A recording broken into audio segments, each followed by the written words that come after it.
नमस्कार, आदाब, सत श्री अकाल, राम राम, जय हिंद।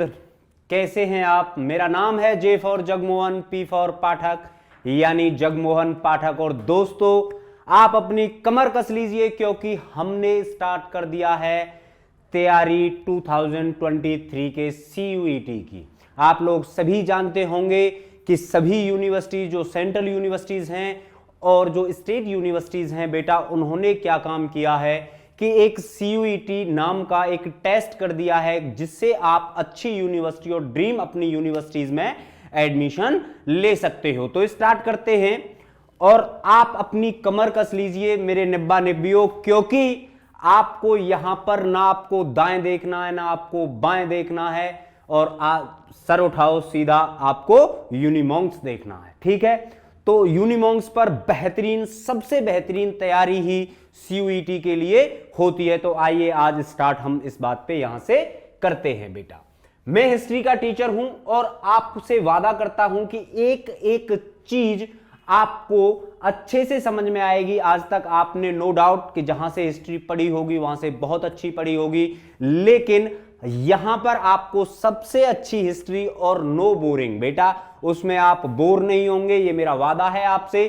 तो चलो स्टार्ट करते हैं।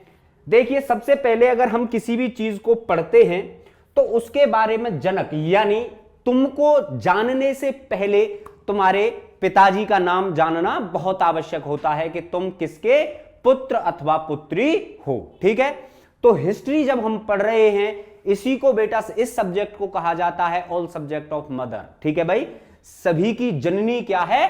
हिस्ट्री है। तो आइए आरंभ करते हैं। ठीक है, देखिए सबसे पहले मैं आपको बताऊं, बात की जाए फादर ऑफ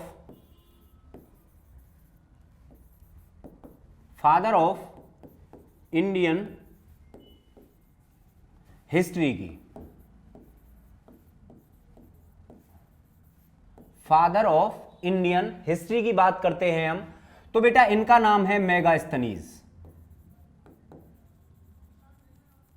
इनका नाम क्या है? मेगास्थनीज। अगर मैं बात करूं, यानी लिखिएगा भारतीय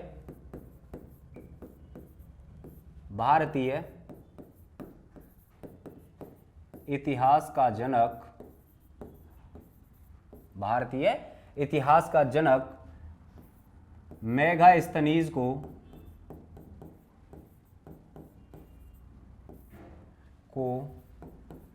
कहा जाता है।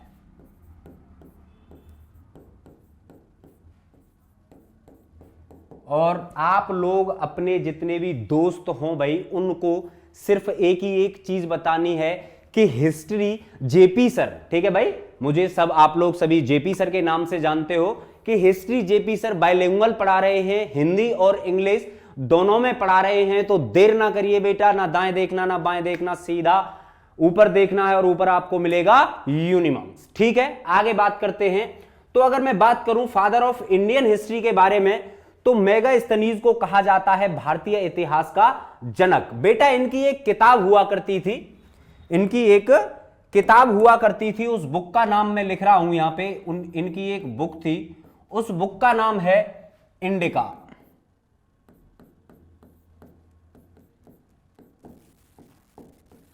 क्या नाम है भाई? उसका नाम है इंडिका। आगे अगर बात करें हम, तो बात करते हैं फादर ऑफ हिस्ट्री के बारे में। भाई फादर ऑफ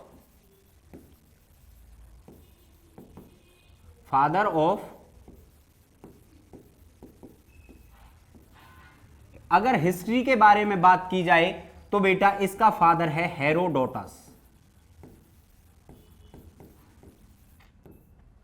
कौन है भाई?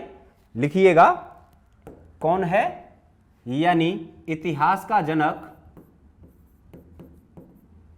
इतिहास का जनक हेरोडोटस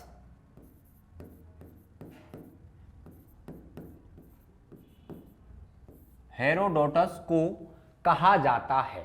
ठीक है, यहां तक आप लोगों की बात बहुत अच्छे समझ में आ गई होगी। अब आप कह रहे होंगे कि पता नहीं सर क्या पढ़ा रहे हैं CUET 23 के लिए।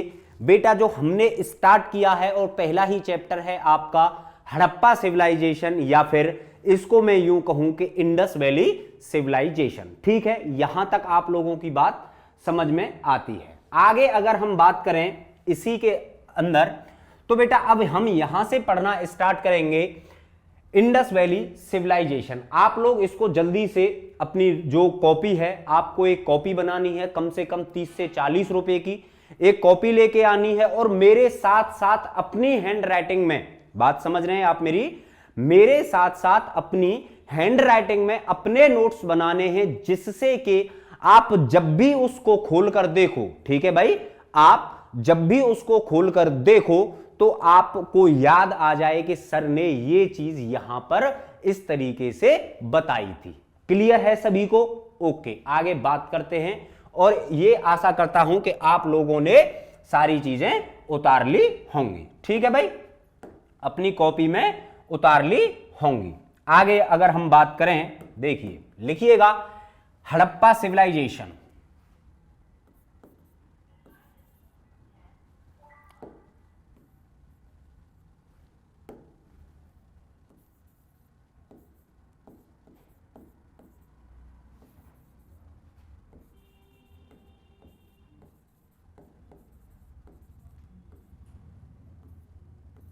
हड़प्पा सिविलाइजेशन, ठीक है भाई, यहां पर हम लिख देते हैं हिंदी में हड़प्पा सभ्यता।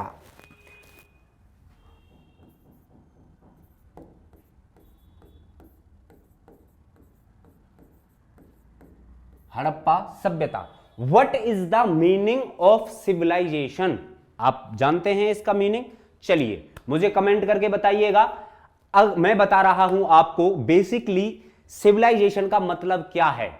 एक ऐसा प्लेस, बात समझेंगे, एक एक चीज और एक एक शब्द पर अगर मेरे पर आप ध्यान देंगे तो आशा करता हूं कि CUET 23 के दौरान आप लोगों से बेहतर रिजल्ट कोई नहीं दे सकता है। ठीक है, आइए बात करते हैं। देखिए होता क्या है कि सिविलाइजेशन का मीनिंग होता है कि एक ऐसा प्लेस या एक ऐसा स्थान जहां पर पुराने लोग, पुराने का मतलब यानी हमसे जो अगले वाली पीढ़ी है, वो पीढ़ी कैसे रहती थी, क्या खाती थी, क्या पीती थी, उसके बारे में सारी जानकारी हमें अगर प्राप्त है तो हम उसको क्या कह सकते हैं कि यहां पर एक सिविलाइजेशन एग्जिस्ट किया करती थी कुछ साल पहले। या फिर हम एक ऐसे कहें कि आपने जैसे जैसे हिस्ट्री पढ़ी है तो आपने हिस्ट्री के 3 फेज पढ़े होंगे। ठीक है बेटा, हिस्ट्री 3 फेज में डिवाइडेड है। नंबर फर्स्ट एंसेंट इंडिया, जिसको भाई हम प्राचीन भारत कहते हैं। सेकंड आती है बेटा मिडाइवल इंडिया, जिसको हम मध्यकालीन भारत कहते हैं। एंड नंबर थर्ड आता है मॉडर्न इंडिया, जिसको हम आधुनिक भारत कहते हैं। ठीक है, तो एंसेंट इंडिया के अंदर ही ये चैप्टर है जिसको हम कहते हैं हड़प्पा सिविलाइजेशन।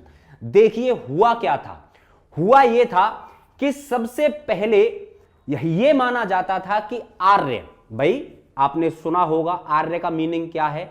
आर्य का मतलब होता है श्रेष्ठ यानी सर्वोत्तम, भाई सुपीरियर, बात समझ रहे हैं आप मेरी? यानी इसका मतलब क्या है। और वेद का मतलब क्या होता है बेटा?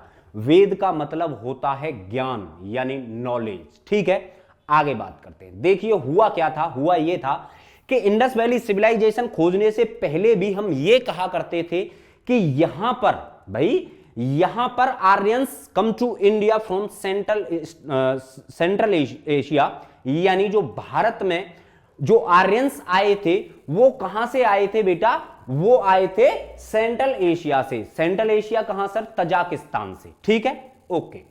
आगे अगर मैं और बात करूं, लेकिन जैसे जैसे इस इंडस वैली सिविलाइजेशन की खोज हुई बेटा, जज्बात बदल गए, इरादे बदल गए, और भाई वही हो गया मारो मुझे मारो। कैसे, मैं आपको बताता हूं। देखिए हुआ क्या था, चलिए पहले इसको थोड़ी सी देख लेते हैं कि हड़प्पा सिविलाइजेशन क्या था। लिखिएगा, लिखिएगा दिस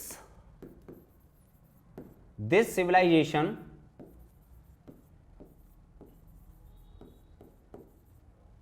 लिखिएगा this civilization considered as urban civilization, urban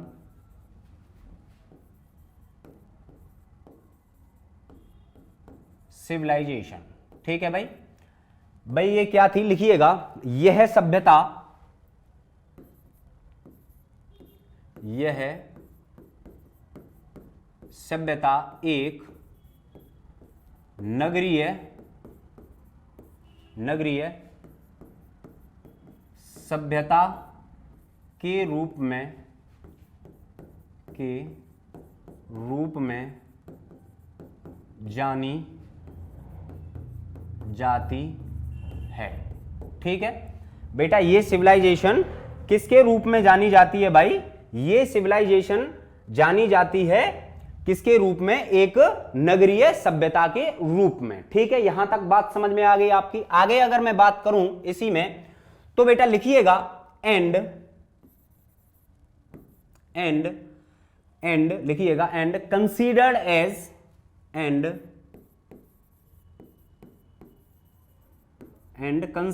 as the oldest civilization, the oldest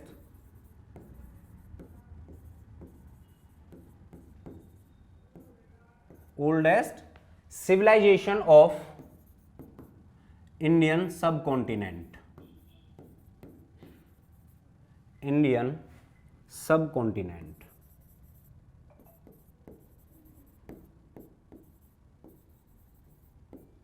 ठीक है बेटा, इसी में लिखिएगा और यह सभ्यता और यह सभ्यता भारतीय उपमहाद्वीप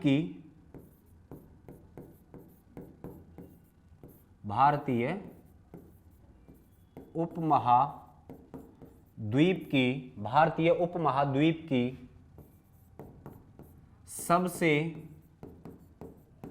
सबसे पुरानी सभ्यता मानी जाती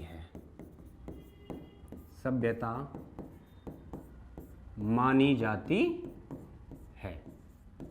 ठीक है, अब आप पूछेंगे सर कि सबसे पुरानी सभ्यता क्यों मानी जाती है? बात भाई आपका जो क्वेश्चन है वो डेफिनेटली बहुत सही है कि क्यों बेटा? इसलिए क्योंकि अगर हम इसकी एज की बात करें, ठीक है भाई, अगर मैं इसकी हड़प्पा सभ्यता या इंडस वैली सिविलाइजेशन की एज की बात करूं, तो बेटा अलग अलग किताबों में हालांकि अलग अलग इसका जो डेट है वो दे रखी है, लेकिन एनसीईआरटी जिस डेट को मानती है वो डेट है,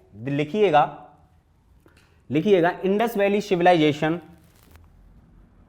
ऐसे लिखिएगा आप कि 2500 यानी 2500 BC टू 1750 BC तक इसकी क्या मानी जाती है भाई? इसकी डेट मानी जाती है। ठीक है, यहां तक आप लोगों को समझ में अच्छे से आ गया होगा। अब हम अपने टॉपिक पर मैं आपको ले चलता हूं, जहां पर मैं आपको ले जाने की कोशिश बहुत देर से कर रहा था। ठीक है, बात करते हैं इसके बारे में। देखिए हुआ क्या था कि 1848 टू 1856 यानी 1848 ईस्वी से लेकर 1856 ईस्वी तक भारत का एक गवर्नर जनरल हुआ करता था, जिसका नाम था बेटा लॉर्ड डलहौजी। भाई जिसका क्या नाम था? जिसका नाम हुआ करता था लॉर्ड डलहौजी। और इसी के द्वारा भारत के अंदर डॉक्ट्रिन ऑफ लैप्स यानी हड़प की नीति इसी ने चलाई थी। हालांकि उसके बारे में हमें कोई डिस्कस नहीं करना है, लेकिन सिर्फ मैं आपको इंफॉर्मेशन दे रहा हूं। ठीक है, देखते हैं आगे, चलिए लिखिएगा 1848 टू 1856 लिखिएगा गवर्नर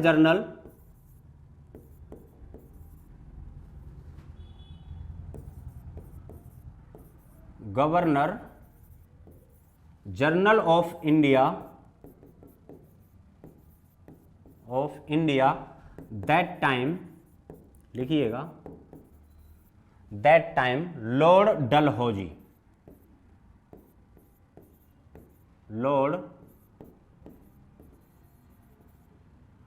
डलहौजी।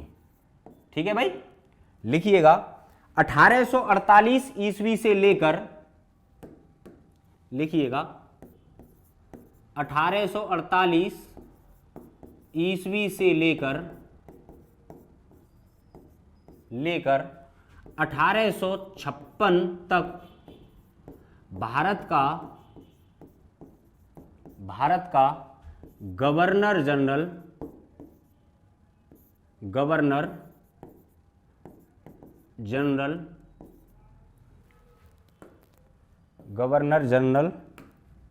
बनकर रहा। कौन बेटा? तो जिसका नाम था लॉर्ड डलहौजी। लॉर्ड डलहौजी। ठीक है भाई, देखिए अब हुआ क्या था कि इसी के दौरान क्या हुआ था कि एक हमारे भारत में 16 अप्रैल 1853 को बेटा फर्स्ट पैसेंजर ट्रेन चलाई गई, यानी एक ट्रायल किया गया। जैसे कि आज आपने देखा होगा कि एक चीज आई थी कि बुलेट ट्रेन। ठीक है, आपने सुना होगा, जब आप 10वीं या 9वीं क्लास में रहे होंगे तो आपने सुना होगा कि बुलेट ट्रेन इंडिया में आ रही है और किसकी मदद से बन रही है भाई? जापान की मदद से बन रही है। और उसका ट्रायल कहां होगा? तो वो गुजरात से लेकर बॉम्बे के बीच में चलेगी। तो ऐसे ही बॉम्बे टू ठाणे बेटा ओनली फॉर 34 किलोमीटर्स एक ट्रेन चली थी। जब उस ट्रेन की खुदाई के लिए, जैसे ही भाई उसके लिए एक ट्रैक बन रहा था, तो उस ट्रैक के दौरान ही लोगों को, जो वहां पर खुदाई कर रहे थे, उनको कुछ मिलना स्टार्ट हुआ था। ठीक है, लेकिन लॉर्ड डलहौजी था, जो गवर्नर जनरल भारत का था, ये सिर्फ किस बेस में लगा हुआ था? ये हड़प की नीति के बेस में लगा हुआ था इंडिया के अंदर। ठीक है, यहां तक आप लोगों को बात समझ में आ गई, क्योंकि इसको फुर्सत नहीं थी कि ये देख सके कि एटलीस्ट यहां से निकल ये क्या रहा है। ठीक है लेकिन जैसे ही ये इंडिया से वापस गया, पहले आप इसको लिखिए, मैं आपको बातें पूरी बताता रहूंगा। ठीक है, जैसे ही बेटा ये इंडिया से गया, और इंडिया से जाने के बाद इसी के स्थान पर भाई अलेक्जेंडर कनिंघम, कौन? अलेक्जेंडर कनिंघम, यानी आर्कियोलॉजिकल फादर ऑफ इंडिया, जिसे हम पुरातत्व विभाग का जनक कहते हैं भाई, जिसको हम क्या कहते हैं? पुरातत्व विभाग का जनक कहते हैं। वो भारत का अगला गवर्नर जनरल बन के आया, और यहीं से आरंभ होता है इस चीज का। ठीक है, लिखिएगा, मैं यहां से इसको साफ कर रहा हूं, आपने आशा करता हूं ऊपर से लिख लिया होगा। ठीक है बेटा, लिखिएगा आगे।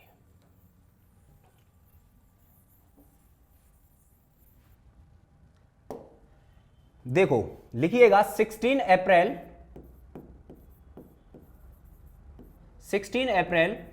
1853 फर्स्ट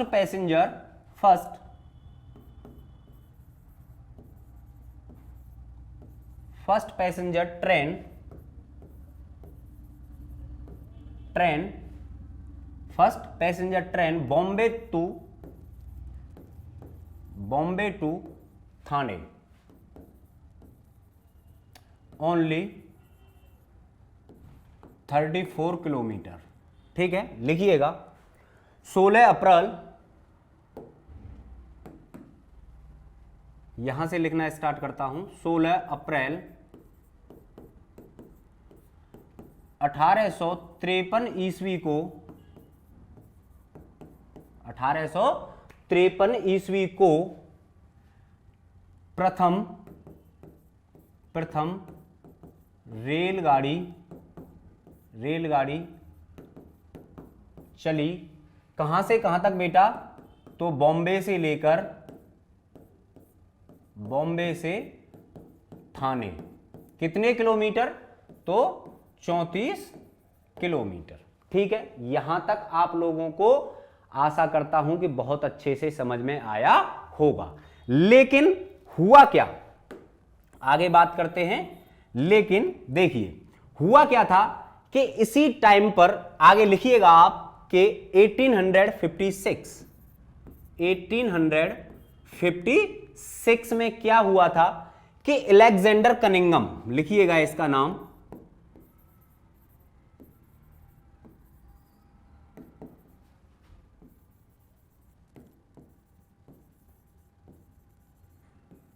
अलेक्जेंडर कनिंघम, ये भारत आया। ठीक है भाई, ये कहां आया था? ये भारत आया।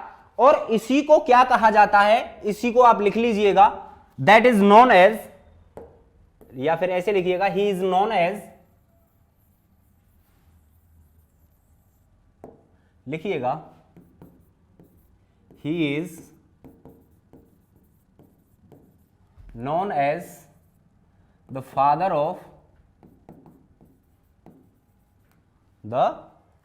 Of archaeology.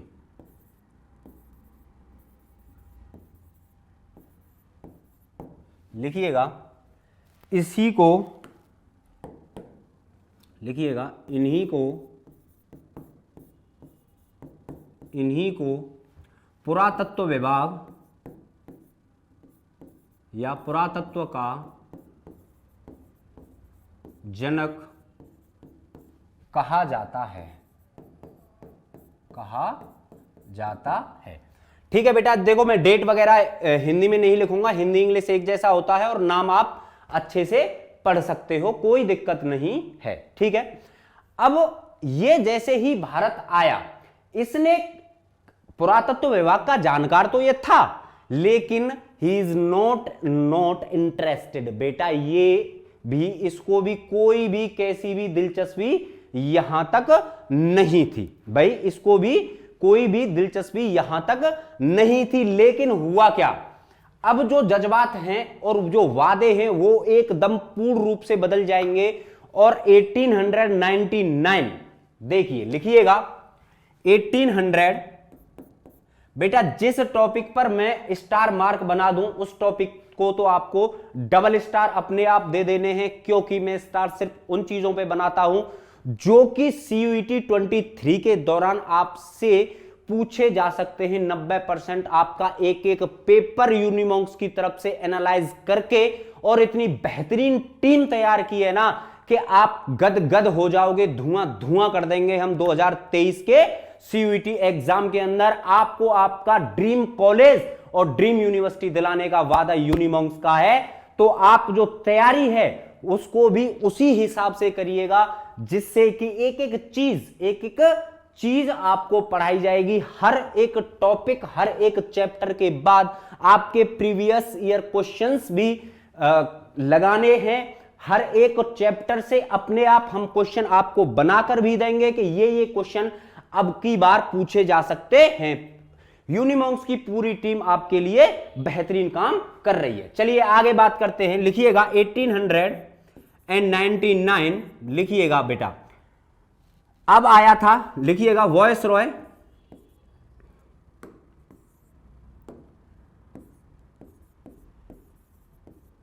वॉयसरॉय of India. बेटा कौन आया था? तो बेटा लॉर्ड कर्जन। कौन आया था भाई? लॉर्ड कर्जन भारत आया था वॉयसरॉय ऑफ इंडिया बनकर। कब से लेकर कब तक? तो बेटा ये रहा था 1899 से लेकर 1905 ईस्वी तक। कब से लेकर कब तक बेटा? तो लिख लीजिएगा हिंदी में, लिखिएगा लॉर्ड कर्जन भारत का वॉयसरॉय 1899 से 1905 ईस्वी तक रहा। भाई पार्टीशन ऑफ बंगाल पढ़ा होगा ना? पढ़ा तो होगा ना? इसी की देन है। भारत का सबसे बदनाम वॉयसरॉय अगर कोई है तो जिसका नाम है भाई लॉर्ड कर्जन। ठीक है, अब हुआ क्या, ये भी एक खुद आर्कियोलॉजिस्ट था बेटा। बात समझ रहे हैं आप मेरी? अब जो आदमी, मान लीजिए कि मैं अगर हिस्ट्री का टीचर हूं और कोई हिस्ट्री की कहीं पर बात चल रही हो तो जाहिर सी बात है भाई इंटरेस्ट मुझे जरूर आएगा। ठीक है भाई, इंटरेस्ट मुझे जरूर आएगा। लंदन में जाके इसको भी बताया था कि यार इंडिया में ऐसा हो रहा है, हमने जब ट्रेन की हम पटरियां बिछा रहे थे तो हमको कुछ ना कुछ वहां पर मिला है, कोई ना कोई चीज तो है भाई। कहते हैं ना कि उधर कुछ ना कुछ तो है या उस बंदे में कुछ ना कुछ तो है। तो ऐसे ही इसको बताया गया, इसने बहुत ज्यादा इंटरेस्ट लिया इसमें। ठीक है, इसने क्या किया, एक ASI की स्थापना की। लिखिएगा इन 1905, लिखिएगा बेटा, इन 1905 he established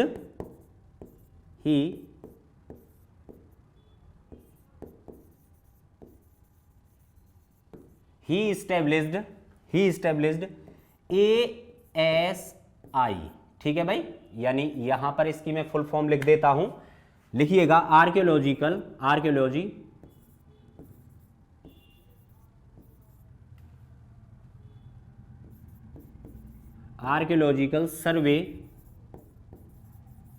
survey of India. ठीक है भाई, इसकी हिंदी मुझे नहीं पता है बेटा, आर्कियोलॉजिकल सर्वे ऑफ इंडिया की। वैसे पुरातत्व विभाग सर्वेक्षण विभाग ऑफ इंडिया। ठीक है, ये ऐसा बनेगा।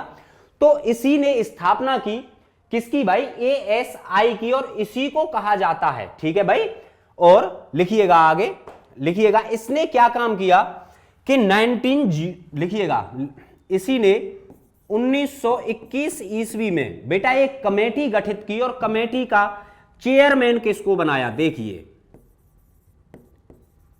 एक कमेटी गठित की और उसका जो चेयरमैन बनाया गया जॉन मार्शल को।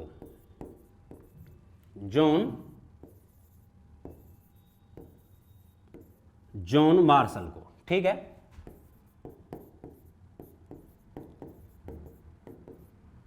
जॉन मार्शल को। अब यहां से हम लोग एक्चुअल में इंडस वैली सिविलाइजेशन स्टार्ट करने वाले हैं। अरे सर आप स्टार्ट करने वाले हैं तब से भाई, तब से मैं एक बेस बना रहा था, उस बेस पर आपको बिठा रहा था कि आपको समझ में कैसे आएगा।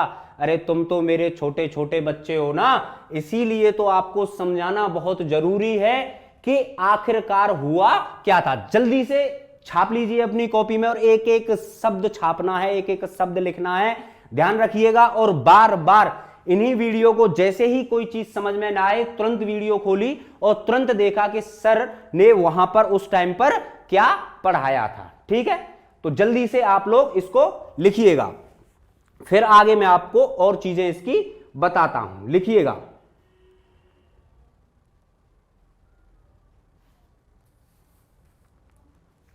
लिखिएगा भाई,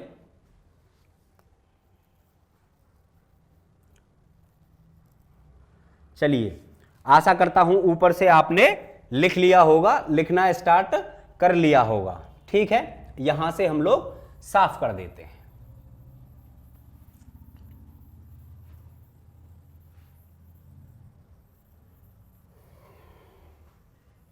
बेटा एक कमेटी बनाई गई थी जो जॉन मार्शल के द्वारा, इस इंसान के द्वारा, सॉरी,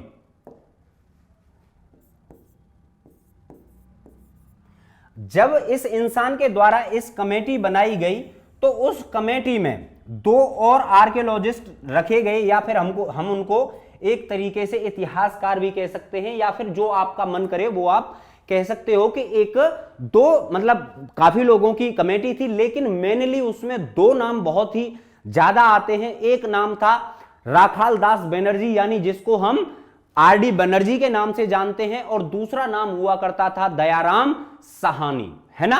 क्या हुआ करता था भाई, दयाराम साहनी जिनका नाम हुआ करता था। लिखिएगा बेटा आगे, हुआ यह था कि 1921 ईस्वी में जैसे ही इन्होंने ये चेयरमैन बना दिए भाई जॉन मार्शल साहब, और जॉन मार्शल साहब ने कहा कि दयाराम साहनी जी आप ऐसा करिए कि जहां पर जो चीजें निकली थी भाई, जहां पर जो चीजें निकली थी उन चीजों के बारे में ज्यादा से ज्यादा स्टडी कीजिए। क्या कीजिए भाई, ज्यादा से ज्यादा स्टडी कीजिए और पता लगाइए कि आखिरकार ऐसी चीज क्या थी जो बच्चों को डरा रही है। ठीक है, मैं भी तो देखूं जरा जो ऐसी क्या चीज है जो बच्चों को डरा रही है। लिखिएगा बेटा हड़प्पा की शुरुआत। ठीक है, लिखिए।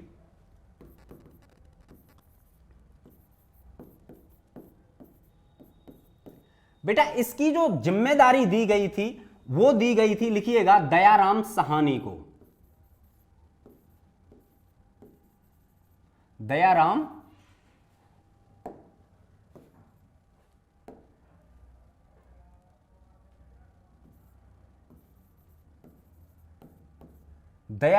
साहनी को क्या दिया गया था? इसकी जिम्मेदारी दी गई थी कि आप हड़प्पा सभ्यता को खोज निकालिए। क्या करिए भाई? आप हड़प्पा सभ्यता को खोज निकालिए। और कब दी गई थी ये जानकारी? तो जिम्मेदारी ये दी गई थी बेटा 1921 को। ठीक है, यहां तक आप लोगों को समझ में आ गया होगा। तो लिखिएगा इसमें हड़प्पा सभ्यता में लिखिएगा, this place found by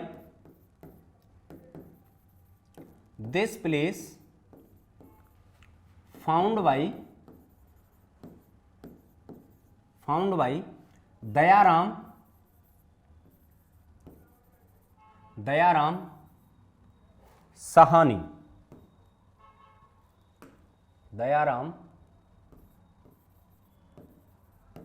Sahni. लिखिएगा, इस सभ्यता की खोज या इस स्थान की खोज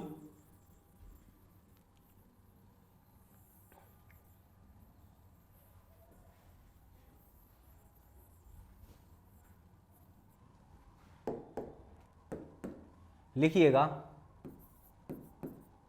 इस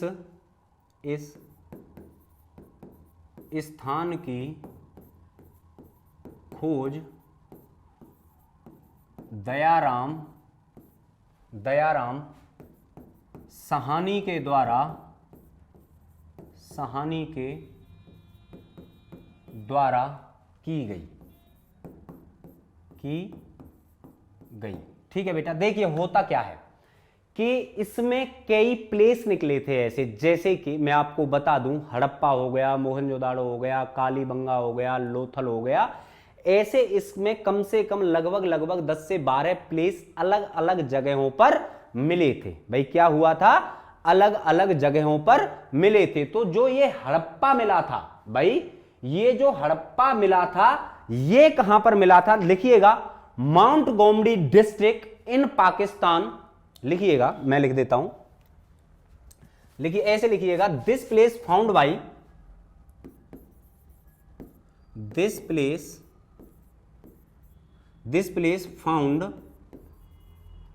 found in mount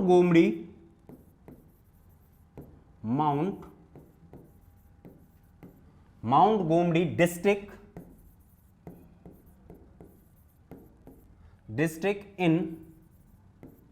in Pakistan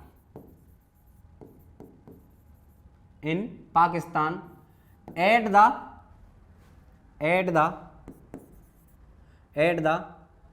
bank of लिखिएगा, at the bank of Ravi river. At the bank of Ravi river.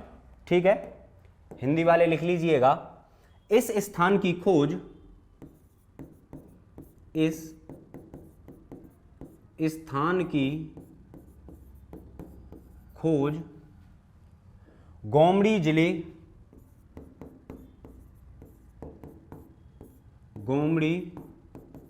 Gomti जिला पाकिस्तान। भाई पाक में कोष्टक में लिख रहा हूं तो आप समझ जाइएगा। गोमती जिला पाकिस्तान रावी नदी के किनारे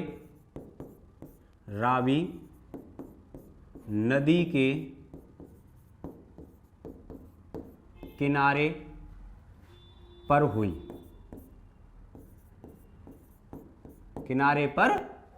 ठीक है, आगे लिखिएगा, इसी में लिखिएगा, दूसरा स्थान था 1922 यानी अगले ही साल क्या हुआ भाई, अगले ही साल मोहनजोदारो, लिखिएगा मोहनजोदारो, सेकंड जो स्थान मिला था बेटा उसको कहते हैं हम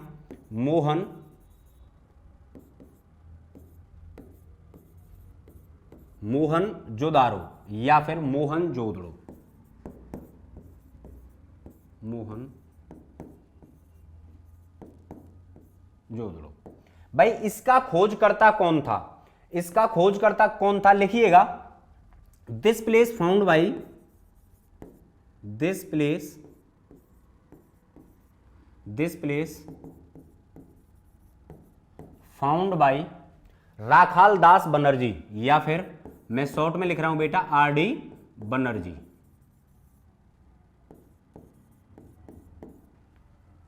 यानी लिखिएगा इस स्थान की खोज, इस स्थान की खोज किसके द्वारा की गई भाई, इस स्थान की खोज राखाल दास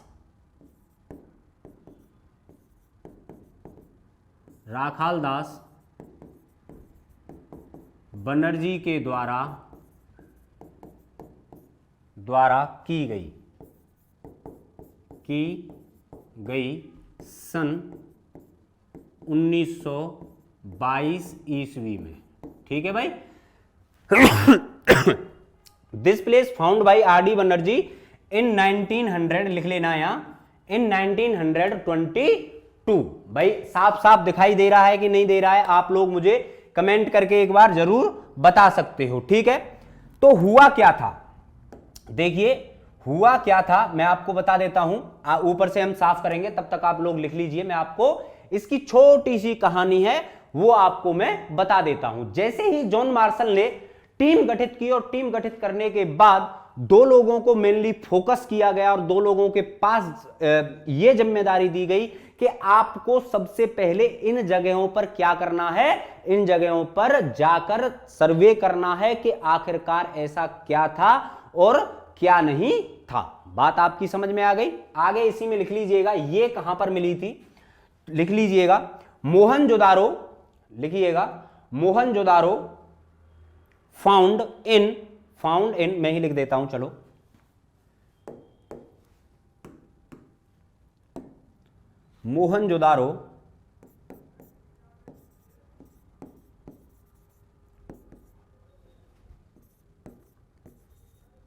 मोहनजोदारो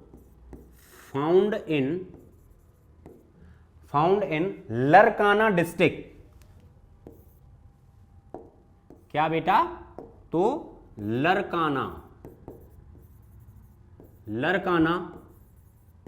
डिस्ट्रिक्ट इन पाक। ठीक है, लिखिएगा लरकाना डिस्ट्रिक्ट इन पाक। बेटा लिखिएगा at the bank of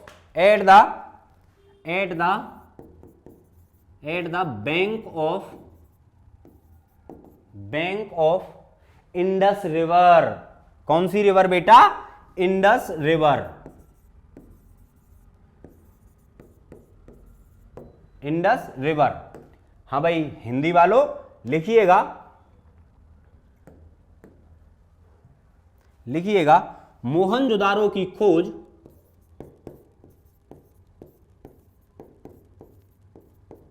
Mohenjodaro की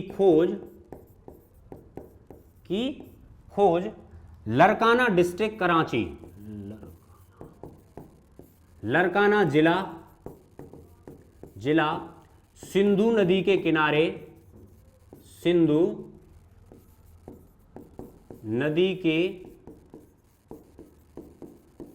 किनारे पर हुई। बेटा कहां पर हुई थी, तो सिंधु नदी के किनारे पर हुई थी। ठीक है, यहां तक आप लोगों को अच्छे से आशा करता हूं कि बहुत ही ज्यादा ढंग से ये सारी चीजें बेटा मेरे लाल समझ में आ रही होंगी। एक एक चीज आपको इस तरीके से क्लियर करूंगा ना कि आपका मन जो है गार्डन हो जाएगा, यानी गदगद हो जाएगा। चलिए यहां तक आप लोगों को समझ में आ गया होगा। अब हम बात करते हैं कि ये जो पूरी सिविलाइजेशन थी, बात आप मेरी समझ रहे हैं, ये जो पूरी सिविलाइजेशन थी ये कहां कहां तक सर एग्जिस्ट किया करती थी। अरे सर आपने पाकिस्तान बता दिया, आपने फिर कहा था पहले कि ये जो शेप, इसकी जो शेप थी वो ट्रायंगुलर थी। तो सर कुछ अच्छे से समझ में नहीं आ रहा है, पूरी चीजें एकदम हमारी आप क्लियर करिए, ठीक है भाई। तो आज मैं आपकी पूरी चीजें यहां पर क्लियर करता हूं। चलिए देखिए, लिखिएगा, यहां से मैं साफ कर रहा हूं ऊपर से।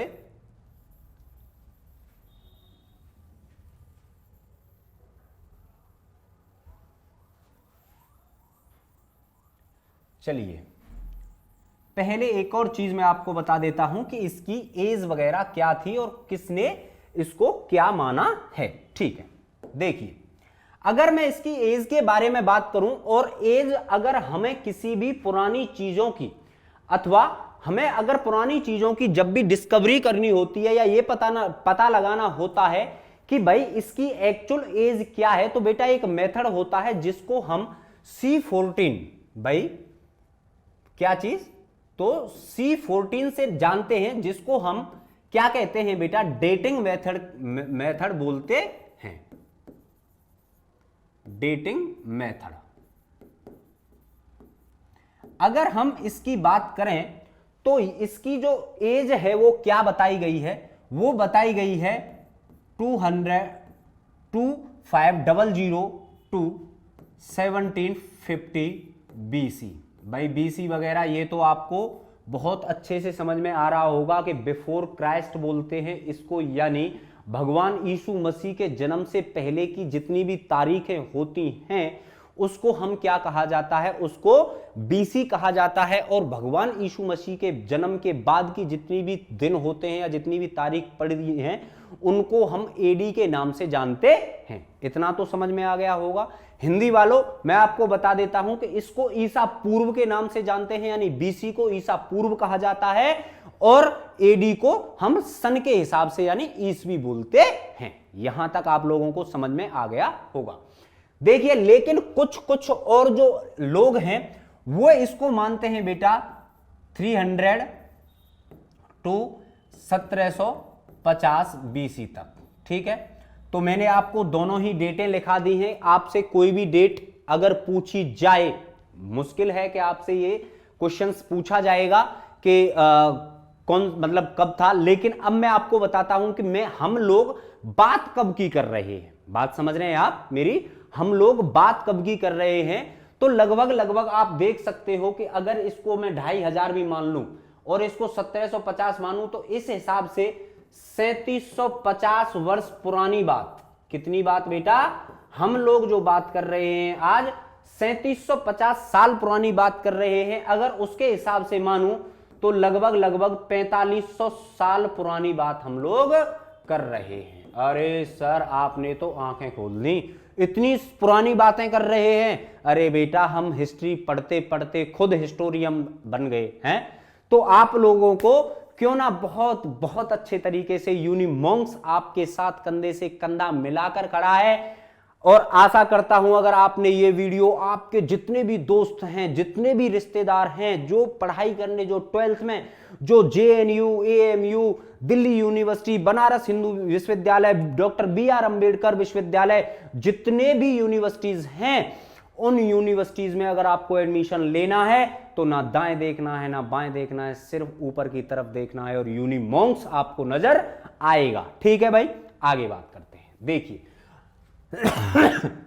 अगर बात की जाए तो 3750 साल पुरानी या हम 4500 साल पुरानी बातें यहां पर बेटा कर रहे हैं। भाई सर बहुत बढ़िया।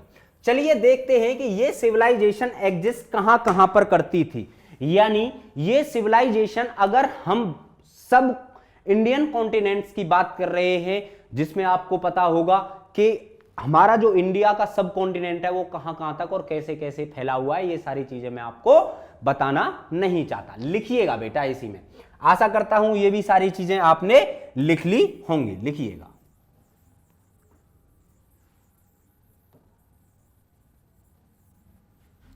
ठीक है भाई, हल्का सा एक छोटा सा इंडिया का आप लोग मैप बना लीजिए। तब तक चलिए मैं भी बनाता हूं और आप भी बना लीजिए, ठीक है भाई।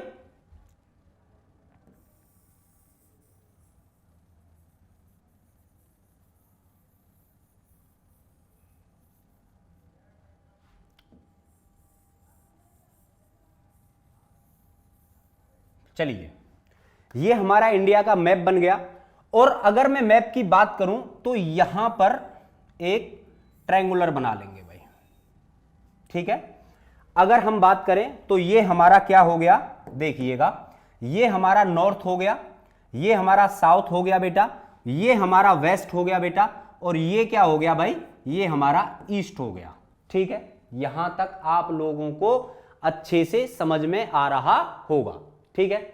अब मैं इधर यहां पर लिख रहा हूं ये सारी चीजें इसीलिए, ठीक है भाई, इसीलिए मैं ये सारी चीजें कहां पर लिख रहा हूं, तो इधर लिखूंगा। लिखिएगा लिखिएगा नॉर्थ में, सबसे पहले नॉर्थ में लिखिएगा in Manda at the bank of Chenab river. लिखिएगा अगर हम नॉर्थ की बात करें तो नॉर्थ में ये सिविलाइजेशन कहां कहां तक एग्जिस्ट किया करती थी वो मैं आपको बता रहा हूं, ठीक है। तो ये नॉर्थ में लिखिएगा मांडा, कहां तक बेटा, Manda at the bank of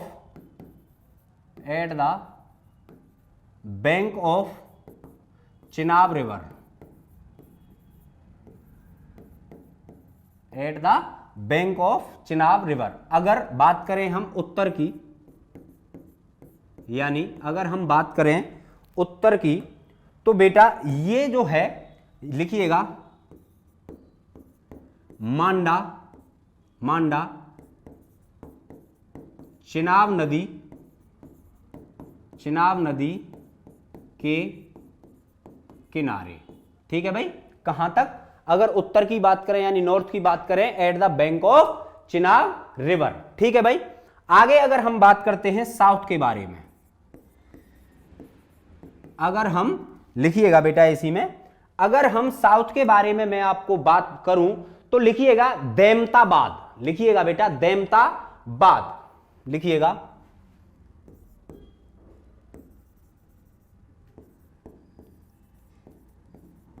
देमताबाद, लिखिएगा एट द बैंक ऑफ, यहां पे लिख रहा हूं मैं, eight the bank of Godavari river, Godavari river, ठीक है भाई। हिंदी में अब लिख लेना, देमताबाद को देमताबाद ही हिंदी में बोलते हैं। लिखिएगा गोदावरी नदी के किनारे, लिखिएगा गोदावरी नदी के किनारे। यानी बेटा हमारा क्या क्या हो गया, हमारा नॉर्थ क्लियर हो गया, हमारा साउथ क्लियर हो गया। अब हमारे बेटा किसकी बारी है भाई, वेस्ट की बारी है। तो वेस्ट में ये जो जगह है ये कहां कहां तक फैली हुई थी ये हम आपको बताता हूं, ठीक है। अगर वेस्ट की बात की जाए, लिखिएगा अगर वेस्ट की ही बात की जाए तो लिखिएगा अफगानिस्तान में बेटा एक सुतका गेंडोर, ठीक है भाई। कहां तक, तो अफगानिस्तान में एक सुतका गेंडोर एक जगह का नाम पड़ता है, और उसी जगह के नाम पर लिखिएगा, उसी जगह पर एक नदी बहती है जिसका नाम है दक्ष रिवर। लिखिएगा इसमें लिखिएगा सुतका गेंडोर,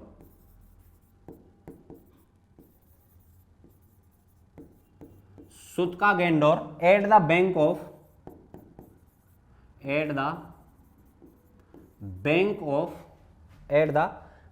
ऑफ दक्ष रिवर, दक्षा रिवर, ठीक है भाई। अब यहां पर लिख देते हैं हम ईस्ट के बारे में, यहां पर हम ईस्ट के बारे में लिख देते हैं। अगर मैं ईस्ट की बात करूं तो बेटा एक यूपी में एक जगह पड़ती है जिसका नाम है आलमगीरपुर, जिसका क्या नाम है बेटा, आलमगीरपुर। लिखिएगा